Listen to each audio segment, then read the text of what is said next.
S Udupi ವಿಧಾನಸಭಾ ಕ್ಷೇತ್ರದ ಶಾಸಕ ಯಶ್ಪಾಲ್ ಸುವರ್ಣ ಅವರು ಅಜ್ಜರಕಾಡ್ನಲ್ಲಿರುವ ಮತದಾನ ಬೂತ್ನಲ್ಲಿ ಮತದಾನವನ್ನು ಮಾಡಿದ್ದಾರೆ. ಈ ಸಂದರ್ಭದಲ್ಲಿ ಉಡುಪಿಯಲ್ಲಿ ಬಿರುಸಿನ ಮತದಾನ ಆಗ್ತಾ ಇದೆ ಅನ್ನುವ ಮಾಹಿತಿಯನ್ನು ಕೊಡುತ್ತಾ ಜನರು ನರೇಂದ್ರ ಮೋದಿಯವರ ಆಯ್ಕೆಯನ್ನು ಬಯಸಿದ್ದಾರೆ ಅನ್ನೋ ಅಭಿಪ್ರಾಯವನ್ನು ಈ ಸಂದರ್ಭದಲ್ಲಿ ಅವರು ವ್ಯಕ್ತಪಡಿಸಿದ್ದಾರೆ.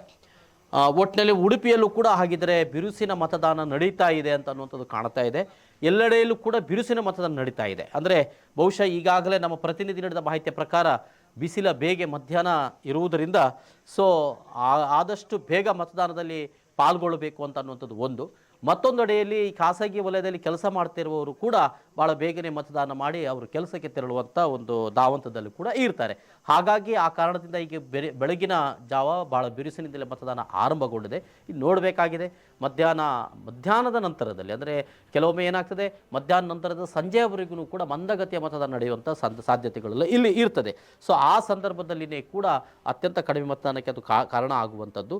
ಹಾಗಾಗಿ ಬಿರುಸಿನ ಮತದಾನಕ್ಕೆ ಎಲ್ಲೆಡೆಯಲ್ಲೂ ಕೂಡ ಈಗಾಗಲೇ ಏನು ತಯಾರಿಗಳು ನಡೆದಿದ್ದಾವೆ ಅಂತ ನೋಡಬೇಕಾಗಿದೆ. ಓಕೆ, ಈಗ ಬೇಕಾಗಿರುವಂಥ ದಾಖಲೆಗಳು ಬಹಳ ಮುಖ್ಯವಾಗಿ ವೋಟರ್ ID ಅಂತ ಎಲ್ರಿಗೂ ಇರ್ತದೆ.